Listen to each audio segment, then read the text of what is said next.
Salut à tous, on se retrouve aujourd'hui pour un nouvel épisode d'Actu OM. On va parler de toutes les dernières infos mercato, avec un point sur Simon qui se dirige vers un prêt. On parlera du prix demandé au minimum pour Bamba Dieng, de la piste Verretou, et on terminera par un point sur l'interdiction de recrutement et le passage devant la DNCG. Comme dans chaque Actu OM, petite question pour vous, Verretou serait-il une bonne recrue pour l'OM cet été? J'attends vos avis, mais aussi vos réactions aux différentes infos dans les commentaires. On commence direct par une petite info sur l'avenir de Simon. Son agent a confirmé aux Phocéens qu'il se dirigeait vers un prêt. On en parlait il y a quelques temps, c'était une vraie condition pour prolonger son contrat. D'après lui, il devrait être prêté en Ligue 2 pour faire une vraie première saison en professionnel. Il ajoute même qu'il serait assez proche d'un accord avec un club. C'est une très bonne nouvelle pour son développement. Le club a confiance en lui et ça passe par un prêt pour s'habituer au haut niveau, comme Carasso à Guingamp à l'époque, et en fonction de ses progrès, il pourrait revenir jouer un rôle plus important. Dans le dernier épisode, on parlait du prix demandé pour laisser partir Milik. On en sait aussi plus par rapport à Bamba Dieng.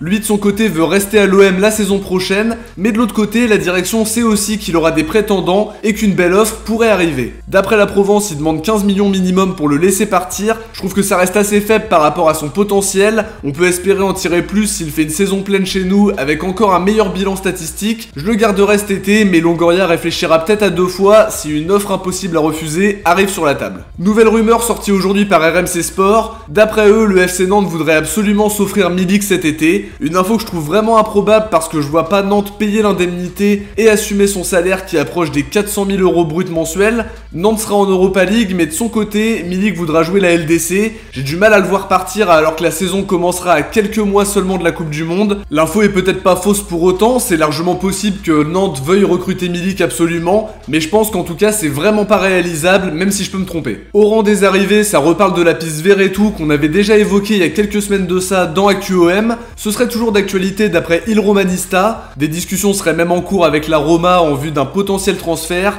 Verretou veut partir et la Ligue des Champions peut l'intéresser parce qu'il ne l'a jamais joué. De l'autre côté, il y a aussi de bonnes relations avec la Roma après les transferts de Lopez et d'Under, donc ça peut aider un peu comme ce qui se passe avec Arsenal. En tout cas, c'est un profil intéressant, il peut jouer en 6 ou en 8. À 29 ans, il est expérimenté avec plus de 400 matchs au compteur. Ce serait autour de 250 000 € mensuels pour son salaire, donc ça fait quand même un bel investissement, une belle prise de risque quand même. À voir si ça va se concrétiser ou si c'est juste une prise de renseignement. On termine ce court épisode avec la très bonne nouvelle de la journée. L'OM pourra recruter cet été. L'équipe affirme que le TAS va suspendre la sanction. Ça veut pas dire qu'on est sorti d'affaire évidemment parce que ce sera jugé en octobre et à ce moment-là les sanctions tomberont peut-être. La direction s'est souvent montrée optimiste même si on reste inquiet en tant que supporter. Au moins ça va nous permettre de faire des ajustements et de remplacer les départs. Ça aurait quand même été vraiment dramatique de pas pouvoir recruter alors qu'il fallait remplacer Camara par exemple. En tout cas le premier obstacle pour recruter des joueurs vient d'être franchi, mais maintenant il y a un passage obligatoire qui va déterminer pas mal de choses.